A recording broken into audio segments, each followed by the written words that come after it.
Today we're focusing on a topic that I called focus and filter your data. There's so many ways to focus on key business insights, and I have a list for you. But before we get in that, just a very little simple analogy for you. This is not just an analytics problem when it comes to features and capabilities. This is a product technology issue. Think of the modern car dashboard, right? We love using the dashboard analogy of a vehicle. Just so many buttons, so many knobs, so many touchscreen options or apps.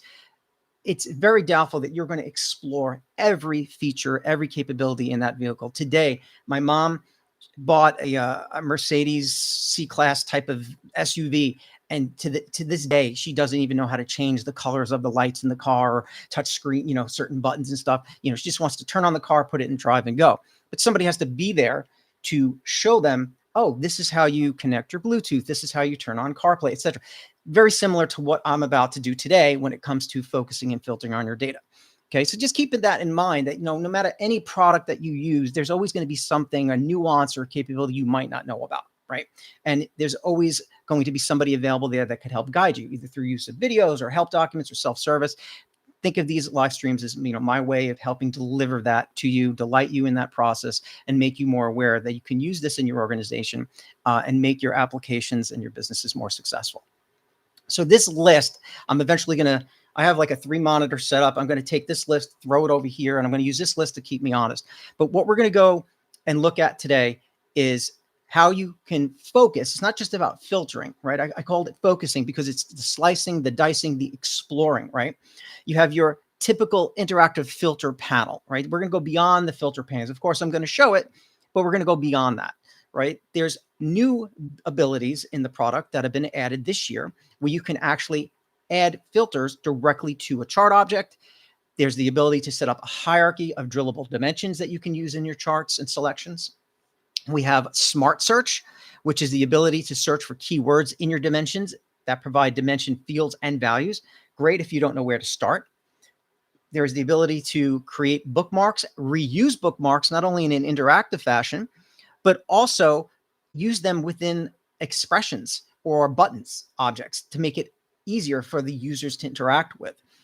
There are button actions that you can tie filters to. There is field settings that you can set to only use one selected value, right? For example, we have the ability to create a filter list, turn it into a checkbox for multi-selection. But if that field has the property of only one selected value, that checkbox will turn into a radio button and will only allow you to choose one, and will also be automatically default or selected for that app. We have a new dimension type called a cyclic group, in addition to drillable dimensions, which I'm going to show you too, which allows you to, on the fly, add that to a chart and then cycle those dimensions immediately without having to create variables and drop downs to change the dimensions on the fly. Variables are a huge part of all of these because many of these objects can be dynamic, and you're going to see that using input objects. Dimension limits in a field chart object, you can set top 10, top X. You can make it parameterized with variables, so you can limit that view of that data. You could actually put filter syntax or use the UI when connecting to data, and prior to that data loading into the app, you can pre-filter that data. And for example, I have fully paid equals false, where fully paid equals false is just an expression, but you can actually select and enter that, and it'll input that syntax for you. There is a panel in the properties called alternative measures and dimensions. Okay, this panel allows you to add additional measures and additional dimensions to your chart. And when opened up, if enabled, allows that user to then kind of have a minimal interface to kind of adjust the chart properties to their liking, and it'll save it to their state. So the next time they go in, that's their view. Alternative measures and dimensions, which is a favorite of mine, which I'm going to show you basically how you can have two of the same dimension type value and then have a chart automatically compare the two values, like United States to Canada, for example. And those can also be used directly as measures in a set analysis expression. And then section access and on-demand app generation. These we'll cover in a later topic. I've already covered these in some form or fashion over the 14 years within videos, and there's materials out there, but it's always good to have a refresher. Section access, basically just allowing users who log in to only see what they're allowed to see from a field or data value perspective. And then ODAG, on-demand app generation, is really more about larger data assets where you're taking, let's say, billions of rows of data, selecting some values, narrowing it down to a subsection, and a actual new Qlik app is automatically generated from your selections that you can slice and dice on. And you can keep that app for a certain number of days, publish it, make it available, etc. So this is what I call, in a nutshell, all of the capabilities that are available to you when it comes to focusing and filtering. So now what I'm going to do is we're going to actually see these in action. Okay. So this is that app that I shared last time, my order fulfillment app. I am going to make a similar app available to those to have sample data so they can work with this. But I just have a sheet here called Tracking and Logistics. I'm sorry, Analytics Engine. This is where I put all those examples.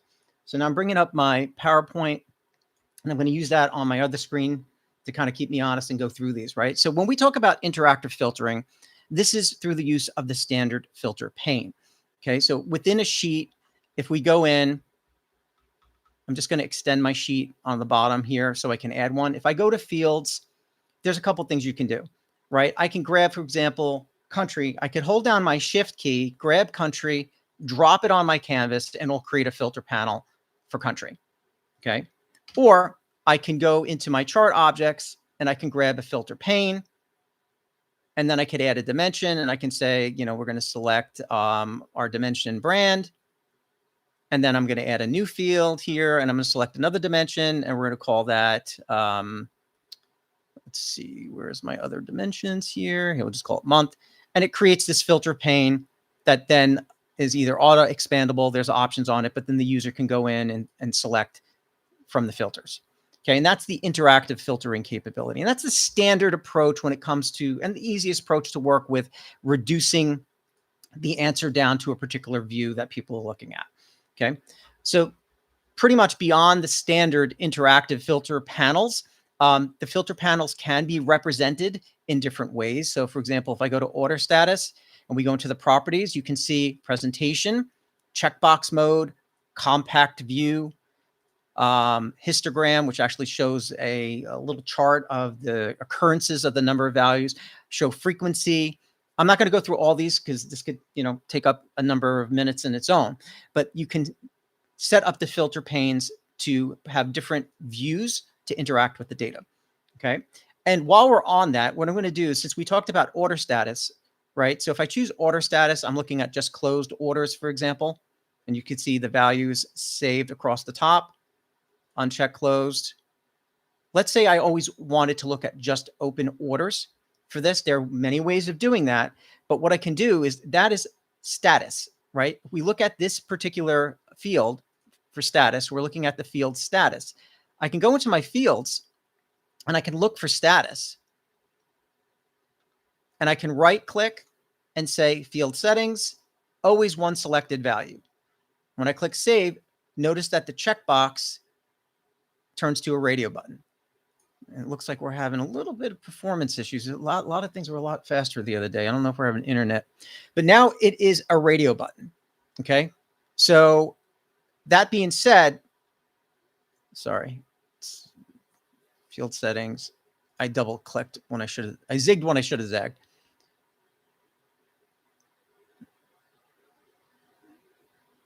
So now it's a radio button. So now this is only set to one particular value. So I can click open, or I can click close. Okay, so that is setting a field value to always one selected value. Now, another way of working with data is through the use of drillable dimensions. Okay, so I set up my chart for this example here. I'm going to move my chart over here just so my face is not blocking it, in case that is the case. And you're going to see, man, technology is not my friend today, the way things are aligning. So I'm going to click on the United States. And that's going to now drill me into the individual states. I'm going to click on the state of Texas. And now that drives me into the additional cities. Okay, and you can see this is a hierarchical structure. I have country and I have city. or I'm sorry, country, state, and then city within here. And the way that is set up is that's set up within the master item dimensions.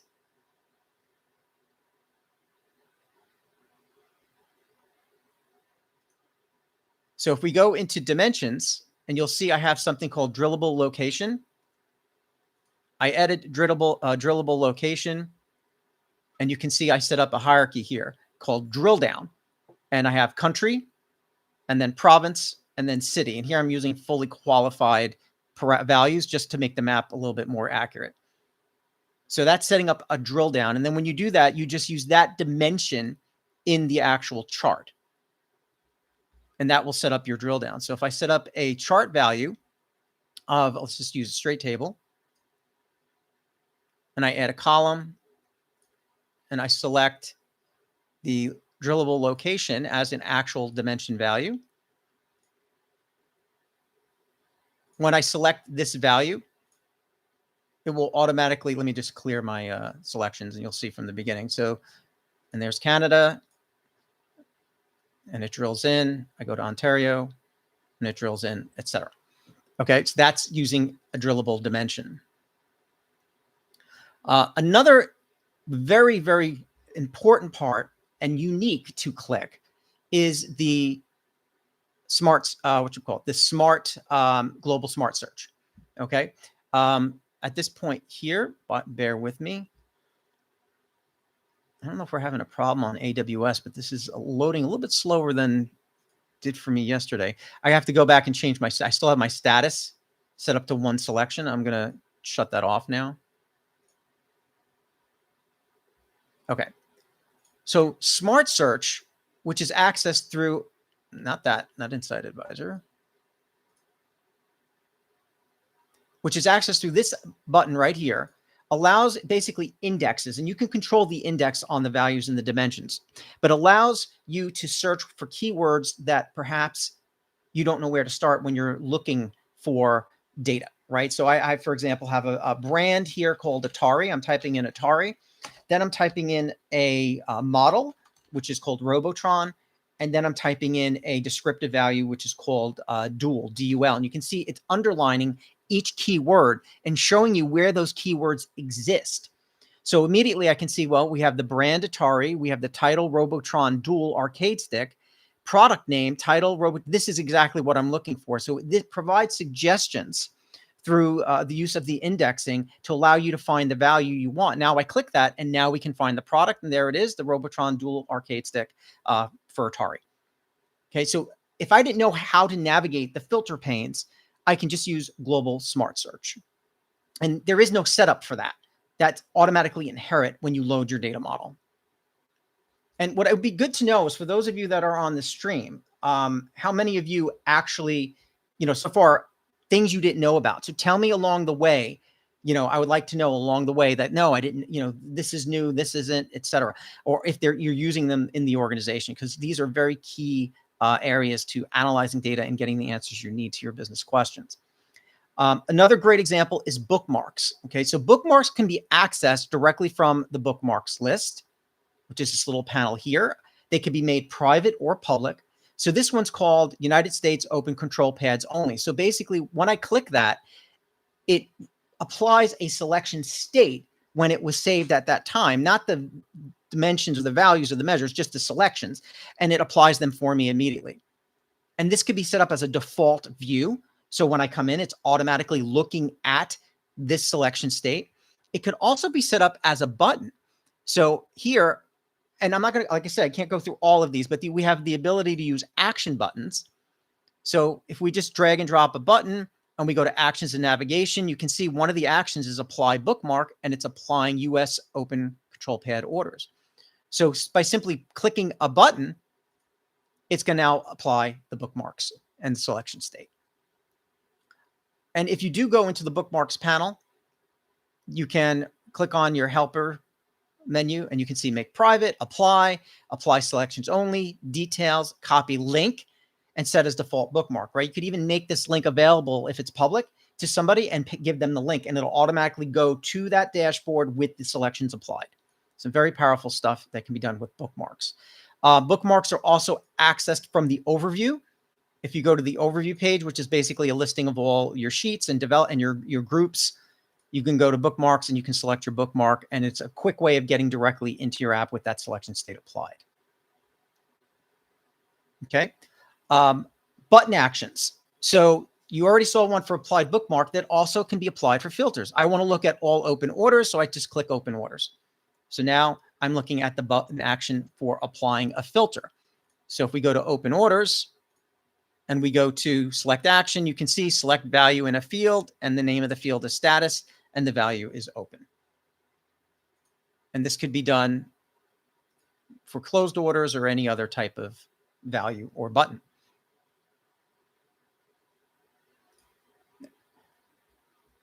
Okay, we talked about all of this. Okay, cyclic groups. So earlier I showed you a drillable dimension. A drillable dimension is set up within the master items, which master items are ways of just creating reusable data assets, visualizations, expressions, and measures that can be applied to one or more chart objects that you can then reuse and keep it as like a global governed value. You could also tie that to our catalog as well, so you can get information on that. That could actually be, that's actually a topic for another stream. But you can see here, I have something called cyclic groups. So it's very similar in the way of using a drillable dimension, but you select cyclic. And this doesn't have to be a hierarchy. This could be any dimension that you just want to kind of group your data by. So here I'm grouping by brand, type, and product name.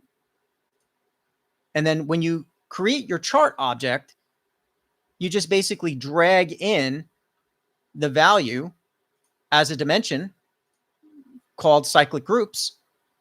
And then what'll happen is on the axis where the dimension is located, you have this little button here. It looks like a refresh button. You can click that and then select the new dimension that you listed. This is very similar to also almost working like with alternate dimensions, which I'll talk about.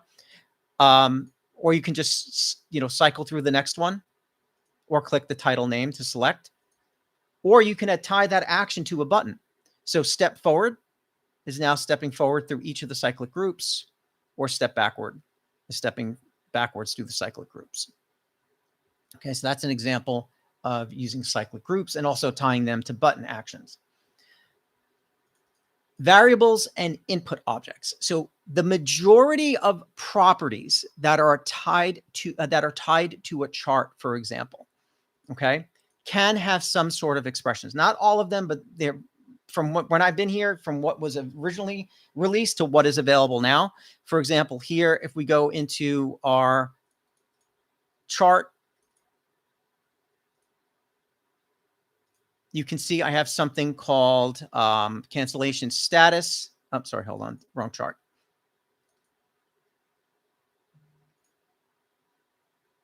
And you can see there's something here called limitation. Bar chart, edit properties. And you can see under cancellation status, we have no limitation. Well, that could be set up to fixed number, exact value, or relative value, for example. Okay, so I also have, let this clear up for a second. Oh, there it is. Okay. So this is also in combination with alternative dimensions. I applied my state. So watch how this works. So notice that I have this little arrow here for cancellation status. Well, I want to change this to brand. And now I'm looking at all of the different brands that are there. I'm looking at total orders. I want to change this to total sales.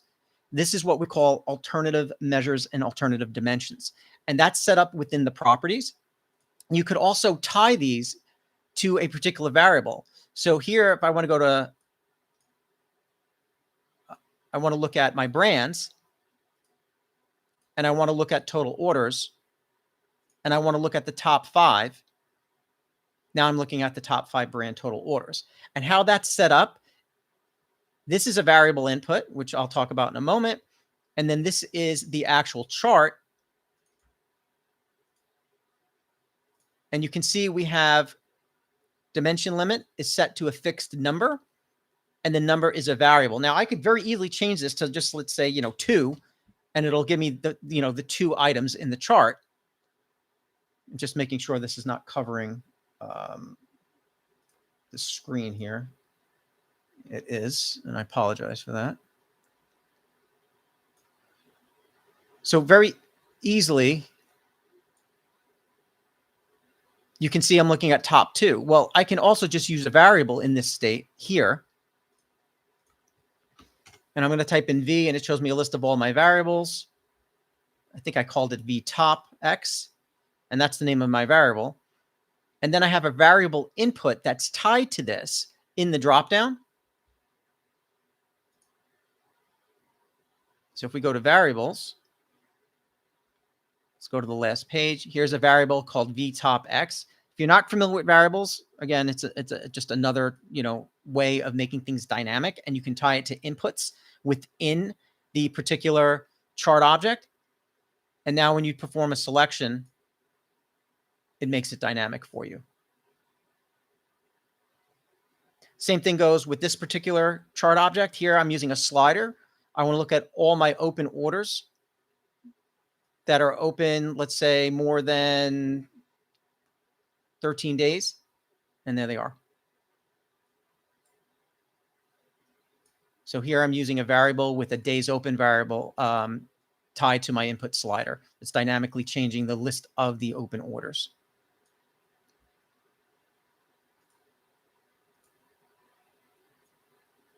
So that's variable input objects and dimension limits. One of the things I didn't show you, I just skipped over, is the charts within the filter, which is the new capability. And you can see I have something here called filter in chart. Okay. And you can see in the footer, it automatically says filter applied. Cancellation status is canceled and the brand is Atari. So when you create a chart object, you have the ability, this is in a layout container, by the way. So this is just a straight table object. And you can see there's something here called filters.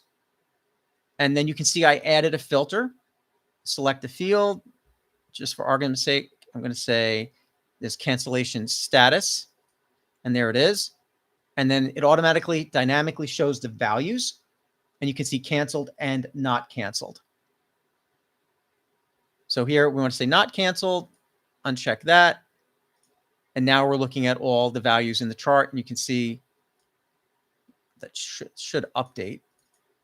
What's going on here? Filters, cancellation status, not canceled. And now the status is not canceled. And there it is. So that's putting filters in charts. Now that's from a straight table perspective. You can do it from a visualization or bar chart perspective. So here you'll see there's a little area here for filters. I don't know if it applies when using limitations. Let me see. There it is. Sorry, it's at the bottom. So filters, add, and then you select your filter. Here I'm just going to choose campaign. Expand campaign. I can see all my values. And you can apply different types of logic to this. Give me the values. Give me the search, condition, or even clear the selection. Okay, you also have the ability to exclude, and you can have multiple selections here. So I don't want to see any email campaigns that contributed to these measures. So that's searching within filters. Okay, so looking at that list, the last one we're going to talk about, or we actually got a couple more, the alternative measures and dimensions. And this is another one that is very popular and very useful. So I'm going to go down to the bottom of this sheet for you. And notice that we have KPIs, 2 filter boxes, and 2 charts. These filter boxes are set to use alternative states. So they're both countries. We're looking at all the country values. But let's say I want to compare Canada to Brazil. So now I have my gross sales for country B, in this case, Brazil, and gross sales for country A, which is Canada. And you can see the direct comparison for the different products, right? So for example, immediately Atari 5200, we have most sales in this case for Brazil when compared to Canada. And same thing with over time. The majority of sales, however, are coming from Canada over time, and we're getting not that much traffic into Brazil. So maybe I have to step up my marketing campaigns in Brazil to get more traffic there. But I know what the deal is with Brazil. There's a lot of products that there's a lot of restrictions when it comes to products coming into the United States. So the sales from that country are not as prominent as they are from Canada. So this is an example of alternative states. You can see I also have the alternative states applied to the different KPIs. And alternative states are so simple to set up. You basically create the state and you just drag it and drop it on your filters. And then you could also just use an expression. I'll show you that. But here's your alternative state. So I can say create alternative state. I'll just call this state 3. Click create. And then I take the state and I just drop it. And it'll say, come up with a menu that you can apply that state. Or you can go to appearance and alternative states. So now I'm concerned if we dropped, there it is. Yeah, there's a huge delay on my side, guys. So I don't know if it's I don't know what it is. Look, I'm sorry for apologizing. It's just my nature. There's not the best internet connection as there was the last time. But you apply the state, and then that state representation is now here. And it's known as state 3.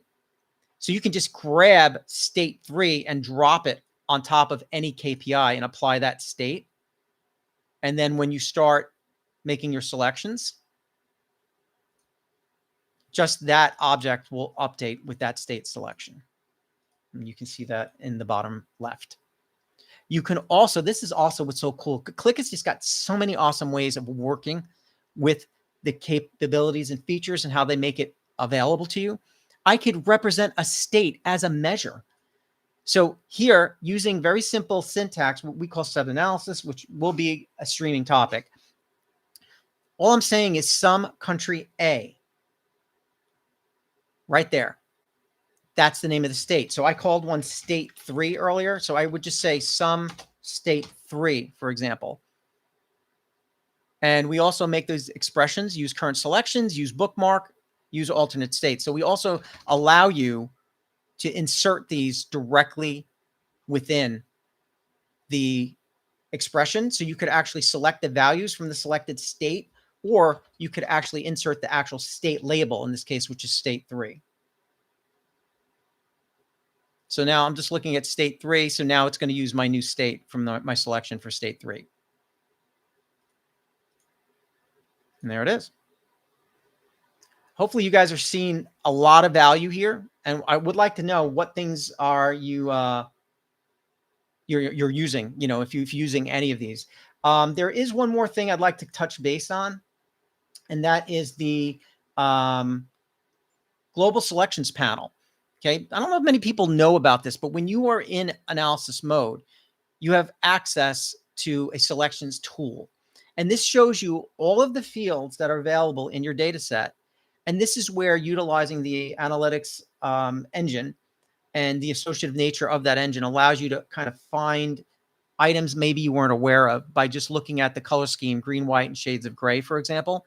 So, I can look at all of the different dimensions in here and I can apply these selections. So here, if I'm looking at country and I click on Germany, everything that's in white, for example, is related to Germany. Everything that's in gray or dark gray is not related, right? So for example, I can tell immediately that with respect to, let's say, sales, Germany has purchased accessories, part of all of the campaigns that we put out, has not canceled any orders, has purchased arcade sticks and other items. The ones in dark gray are things they haven't purchased. So this is where like hidden insights can surface and prompt you to ask additional questions you might not have thought to ask, right? So this is part of the global selection pane in this case here.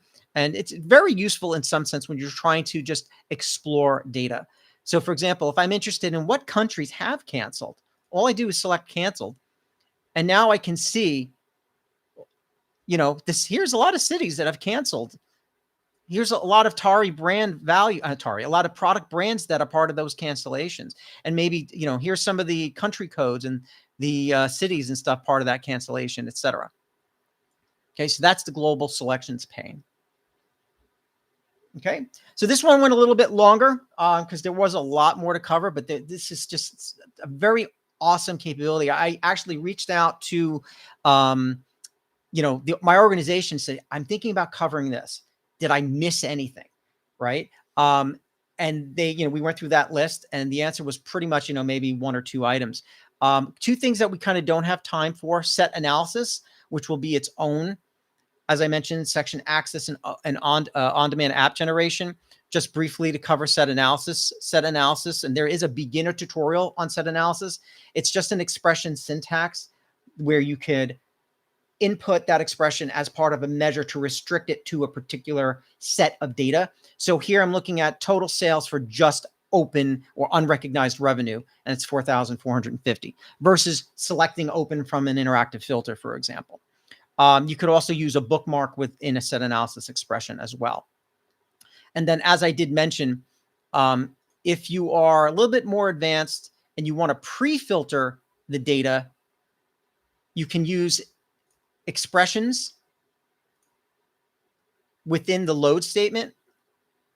And you can see I have something here where fully paid equals false.